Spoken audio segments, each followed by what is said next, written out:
Bill Gates may not be who you think he is. On one side, you see a billionaire and philanthropist who seems to care about the well-being of the world, but on the other side, you see monopolistic control, exploitation, and predatory traits. While some celebrate him, others despise him.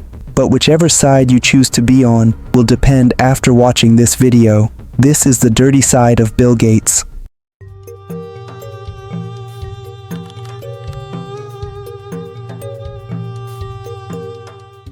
William Henry Gates III was born on October 28, 1955, in Seattle, Washington, in the United States of America. His father, William Gates, was a prominent lawyer. His mother was Mary Maxwell Gates, a businesswoman and schoolteacher who also served on corporate boards, including United Way and IBM. While growing up, Gates attended a private school named Lakeside School, where he met his childhood friend Paul Allen. Because they shared the same computing interests and passion, both pals clicked. In 1973, Gates enrolled at Harvard University, but unfortunately, his childhood friend Allen never attended the same university with him. Instead, he enrolled at Washington State University in Pullman, Washington. Gates' father wanted him to be a lawyer just like him.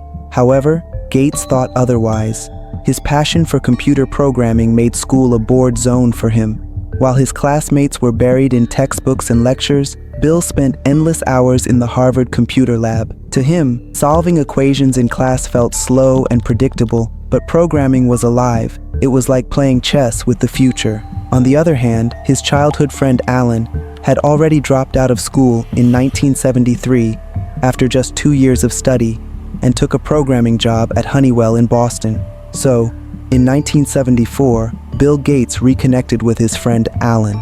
That's when they both discovered the Altair 8800 computer magazine article. In fact, in the mid-1970s, computers were giant machines locked away in universities and research labs. Ordinary people never imagined owning one at home.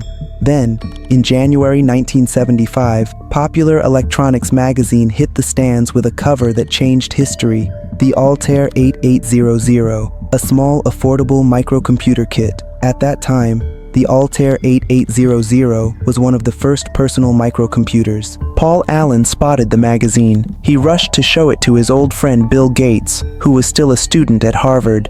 A major milestone for us was when we were walking through Harvard Square one time and saw this Popular Electronics magazine. And it was kind of, in a way, good news, bad news. Here was someone making a computer around this chip in exactly the way that Paul had talked to me, and we thought about what kind of software could be done for it. And it was happening without us. And for all we knew, maybe they had some software people. They were just going to go charge off and do this thing. And so we wrote this company immediately and offered to do a BASIC for them. And they thought that was interesting. They called back and said, well, you're serious? We have a lot of strange people calling us, because this article received immense interest. I mean, the idea of a kit computer, even though there was really nothing you could do with it. I mean, there's no teletype hookup in the early days. There's no software for it. All you could do is use these switches, actually use them here, and key things into this front panel, and maybe do a little program that does things in the lights. Gates' eyes lit up the moment he saw it. To most people, the Altair was just a hobbyist gadget, but to Allen and Gates, it was the first real doorway into the future. Instantly, Gates and Allen knew this was the beginning of a revolution, but the two friends immediately realized a problem. The Altair had no software to make it truly useful. Without programs, it was just blinking lights and switches. They saw the gap and decided to fill it. Gates told Allen, if we don't jump on this, someone else will. And because the two pals shared the same computing interests and passion, they both worked tirelessly, writing software for the Altair by creating a version of BASIC, a programming language that would allow people to actually use the machine.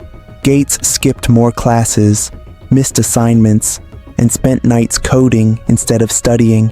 To him, his professors were teaching theories of yesterday, but the Altair represented tomorrow. His absence from classes became more noticeable until he made a decision that stunned everyone. He dropped out of Harvard, not because he couldn't keep up, but because Harvard couldn't keep up with him. He believed he could always return to school, but the opportunity to create software that could change the world would never come twice. Allen flew to Albuquerque, New Mexico, where MITS, the company that built the Altair, was located. With Gates guiding him from Boston, Allen demonstrated their software. Against all odds, it worked flawlessly on the first try. MITS was impressed and offered them a partnership. That was a great success, and with both friends dropping out of school, they founded a company they called Microsoft, later shortened to Microsoft, with the sole aim of supplying software for the Altair and future computers. The ambitious acts by these two men sparked the birth of the world's most influential software company.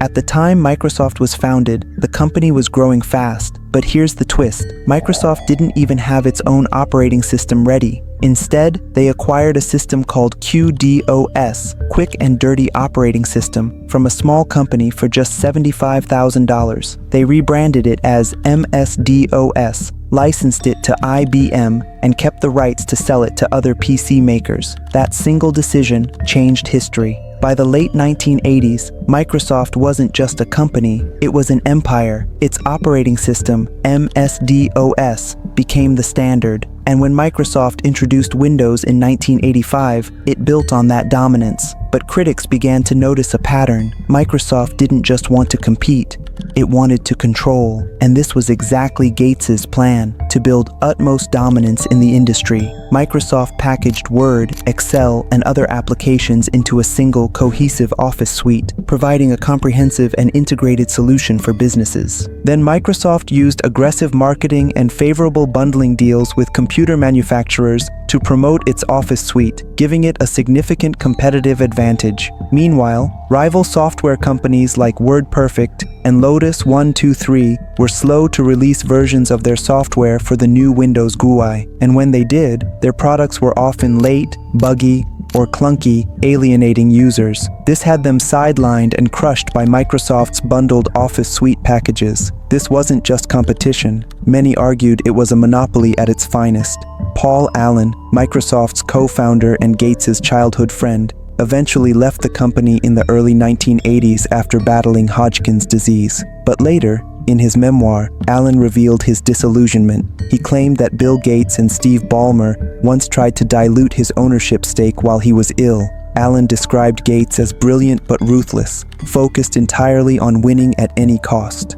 Meanwhile, in the outside world, Microsoft was facing battles of its own. By the mid-1990s, Microsoft was not just a tech company, it was a tech giant. Its Windows operating system ran on more than 90% of the world's personal computers. For many people, Windows and PC had become almost interchangeable. But with that dominance came growing scrutiny. Competitors and regulators began whispering that Microsoft wasn't just winning, it was cheating the game. At the heart of the controversy was the internet. In 1994, a small company called Netscape Communications launched its web browser, Netscape Navigator. It quickly became the most popular way for people to explore the new World Wide Web. Microsoft saw this as a threat. If people started spending more time in a web browser, the operating system, the very foundation of Microsoft's power, might become less important. In response, Microsoft made a bold move. It created its own browser, Internet Explorer, and bundled it for free with every copy of Windows.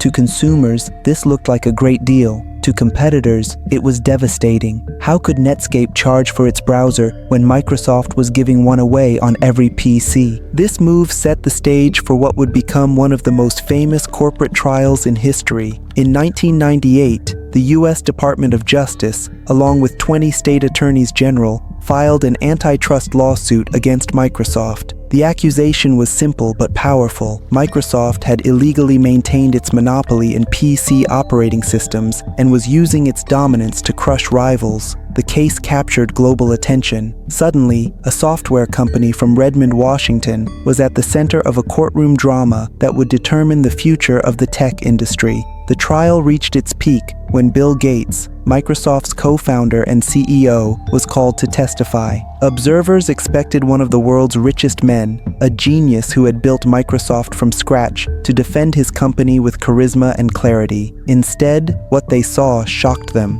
What were the non-Microsoft browsers that you were concerned about in January of 1996? That month. Yes, sir. And what about it? Gates was evasive, combative, and often sarcastic. He gave clipped answers, argued over the meaning of simple words, and frequently claimed he couldn't recall key events. What non-Microsoft browsers were you concerned about in January of 1996? I don't know what you mean concerned. What is it about the word concerned that you don't understand?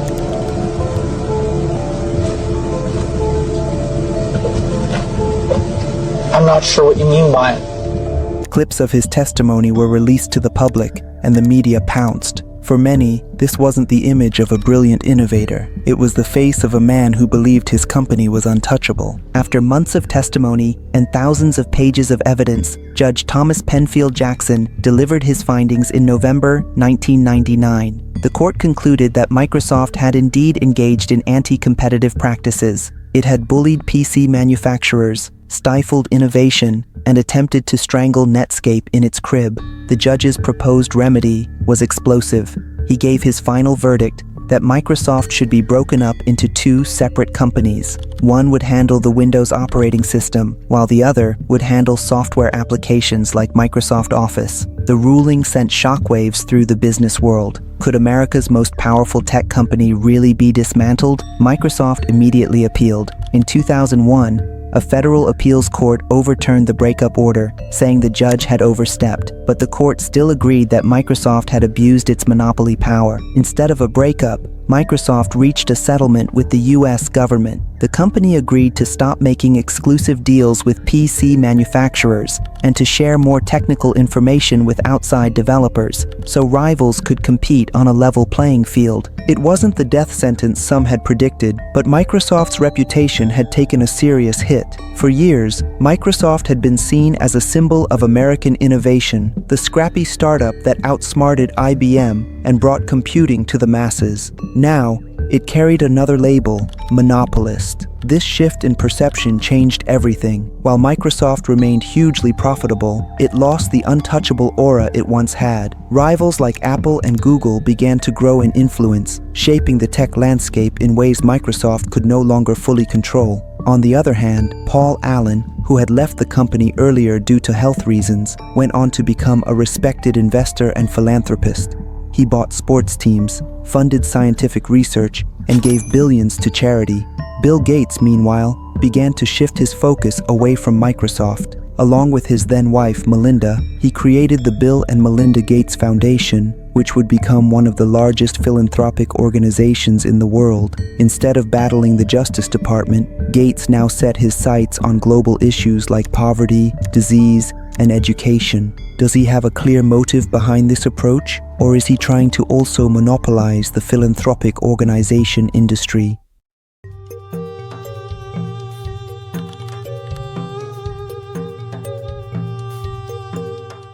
In the year 2019, the world faced one of the most brutal disasters in modern history, the coronavirus pandemic, also known as COVID-19. It claimed millions of lives and changed the world forever. But as the crisis unfolded, one name kept appearing in whispers and headlines: Bill Gates. Many believed he was somehow behind it because years earlier, in 2015 precisely, he had predicted that a deadly pandemic was coming. If anything kills over 10 million people in the next few decades, it's most likely to be a highly infectious virus rather than a war. Not missiles, but microbes. Now, part of the reason for this is that we have invested a huge amount in nuclear deterrence, but we've actually invested very little in a system to stop an epidemic. We're not ready for the next epidemic. In fact, let's look at a model of a virus spread through the air like the Spanish flu back in 1918. So here's what would happen. It would spread throughout the world very, very quickly. A worldwide flu epidemic, global wealth will go down by over $3 trillion. And we'd have millions and millions of deaths. And during this dark era, the Gates Foundation helped distribute vaccines across the world. To some, it was an act of saving lives. To others, it was proof of something more sinister, and the controversies only grew louder. People think because he has money, therefore we should trust all his endeavors. Bill Gates is pushing his own private interests. Remember the COVID vaccine? Who was pushing it? It's Bill Gates. Rumors began to spread. People said maybe Bill Gates knew too much. Maybe he even had a hand in creating the virus. The internet buzzed with claims that Gates wanted to use vaccines to track people with microchips, that he wanted to change human DNA, or even that he wanted to reduce the world's population. But scientists and fact-checkers found no proof of these things. The virus was not created by Gates. COVID-19 vaccines do not contain chips, nor do they rewrite DNA. Still, fear spread faster than the facts. In Africa, the name Bill Gates was already controversial, not because of COVID, but because of vaccines and food. The Gates Foundation had spent billions to fight disease on the continent. Millions of vaccines were given to save children's lives, but whispers rose there too. Some believed the vaccines were not safe. Some even said they were being used to secretly sterilize women. Health agencies investigated. They found no evidence of hidden chemicals in the vaccines, but the damage was done.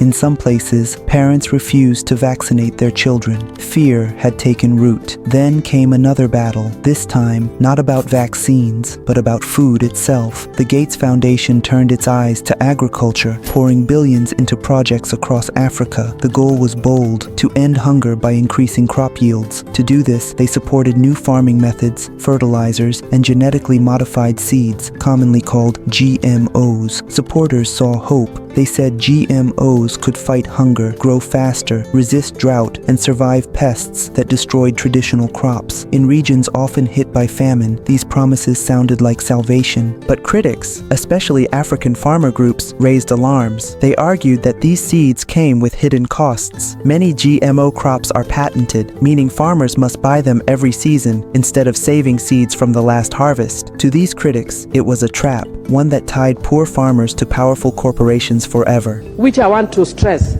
that we want to kill our farmers. In India, when these issues came, farmers were lighting themselves and dying because their livelihoods were being threatened. Why? Because of intellectual property rights. Once these seeds are produced, you cannot regrow the seeds. You must buy the seeds all the time in order to plant. What does that mean? That all our farmers will be buying seeds from the US all the time. A Reddit user said he's promoting GMO seeds. GMO seeds are patented so that farmers are forced to pay big biotech companies every year to plant new ones, or they have to pay for the specialized pesticides the seeds are designed to work with. It's basically a perpetual subscription trap for farmers. They also warned that traditional African seeds, passed down through generations, would be lost. Crops that carried culture, identity, and resilience could vanish, replaced by foreign seeds designed in Western labs. And behind it all, they said, stood multinational companies working hand in hand with the Gates Foundation. Critics feared this partnership gave global corporations too much power over Africa's food system. To some, Gates was a philanthropist bringing modern science to solve hunger, but to others, he was pushing Africa into dependency, turning food, the most basic human need, into another tool of control. For some, Gates was not feeding Africa, he was reshaping it in his own image. The vaccine debate in Africa was not only about humans, it reached the animals too, the very animals that many families depend on for milk, meat, and survival. Over the years, international health programs, some supported by Western donors and foundations like Gates's network, pushed vaccination drives for livestock. The goal was clear: protect cows, goats, and chickens from deadly diseases like rinderpest, anthrax, and Newcastle disease. If animals survived, farmers could feed their families and keep their income. But here too, suspicion rose. In some communities, farmers whispered that these animal vaccines were dangerous, that they caused infertility in cows or sudden death in goats. Others believed the programs were experiments carried out on African soil without proper testing. The fears grew stronger when a few cases of livestock deaths followed vaccination vaccination campaigns. Scientists explained that many of these deaths were from poor storage of vaccines, weak veterinary systems, or diseases already present in the herd. But for farmers who had lost their only cow, the explanation did not matter. Trust had already broken. Critics went further, claiming that powerful foreign interests wanted to control Africa's livestock industry, just as they claimed with human vaccines and seeds. To them, animal vaccination programs were another way outsiders interfered with the very backbone of African rural life. So the question spread from people to animals to the land itself. Were these programs truly about protection and progress, or were they another form of control dressed up as help?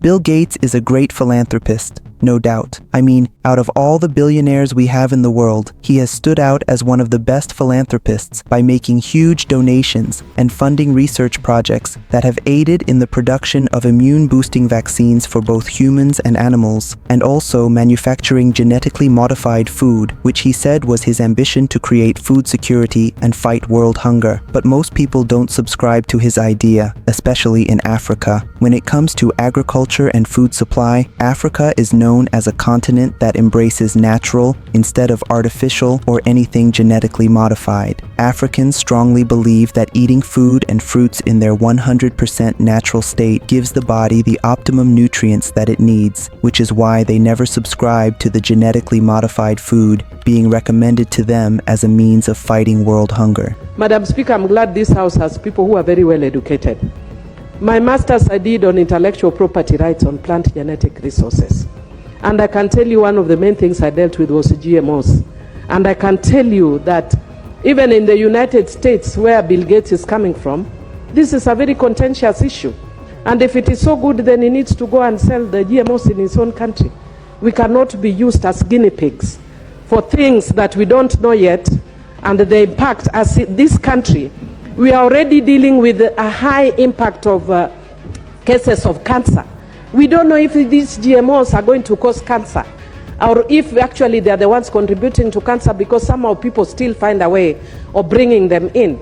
So, Madam Speaker, let us not use our children and our people as guinea pigs. In fact, the idea of introducing GMO food in Africa was perceived as a threat to human lives, which prompted a huge outburst on social media platforms and portrayed Bill Gates as evil in the eyes of many. To many, GMO food has been categorized as unnatural, which can cause harmful problems to health. Bill Gates has built a strong reputation in the tech industry through Microsoft. He has been respected for his massive technological input in the world of tech, of which he definitely monopolized. However, his mission as a philanthropist isn't perceived as a good approach by many. In fact, to many, he has an evil agenda behind his kind donations. Owing to his history of monopoly, some believe he is up to something evil. What do you think?